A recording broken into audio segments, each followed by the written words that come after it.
আল্লাহ মালাকুল মাউত কে বলবেন, মালাকুল মাউত কি অবস্থা? বলবে সব শেষ।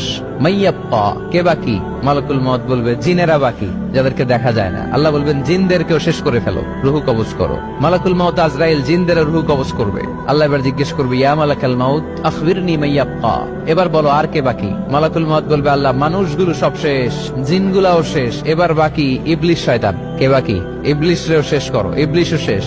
আল্লাহ আবার জিজ্ঞেস করবেন, ইয়া মালাকাল মাউতি মাইয়াপ্পা, আর কে বেঁচে আছে বলো? মালাকুল মাউত বলবে, আল্লাহ আপনার কথা অনুযায়ী পৃথিবীর সব মানুষের রুহু কবজ করলাম, সব জিনদের রুহু কবজ করলাম, ইবলিসের রুহু কবজ করলাম, এখন আছে শুধু ফেরেশতা। আছে কারা? যাও ফেরেশতাদের রুহু কবজ করো। ফেরেশতাদের রুহু কবজ হয়ে যাবে। এবার আল্লাহ জিজ্ঞেস করবেন, ইয়া মালাকাল মাউত আখবিরনি মাইয়াপ্পা।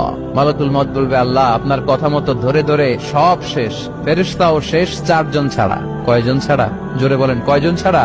ইসরাফিল, জিব্রাইল, মিকাইল, আজরাইল। আল্লাহ এই 4 জন আমরা বাকি। আল্লাহ বলবে, যাও ইযহাব ইনতালিক ইলা জিবরিল ওয়াকবাদ রূহা, জিব্রাইলের রুহু কবজ করো। ইযহাব ইলা ইসরাফিল ওয়াকবাদ রূহা, ইসরাফিলের রুহু কবজ করো। ইযহাব ইলা মিকাইল ওয়াকবাদ রূহা, রুহু কবজ করো। ওই 3 ফেরেশতাও শেষ। এবার আল্লাহ তাআলা জিজ্ঞেস করবেন, ইয়া মালাকাল মাউত আখবিরনি মাইয়াপ্পা, হে মালাকুল মাউত আর কে বাকি আছে বলো?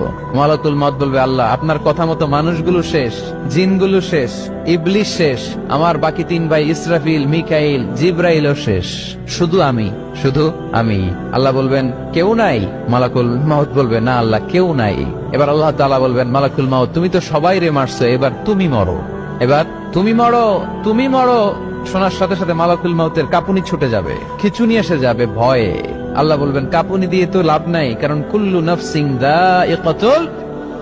রব্বুল আলামিন বলবেন, মালাকুল মাউত কেঁদো না, এটাই দুনিয়ার বিধান, আমি আল্লাহর দেয়া বিধান, এটাই, জন্মালেই মরতে হয়। যাও, জান্নাত জাহান্নামের মাঝখানে একটা জায়গা আছে, জায়গাটার নাম হলো আরাফ।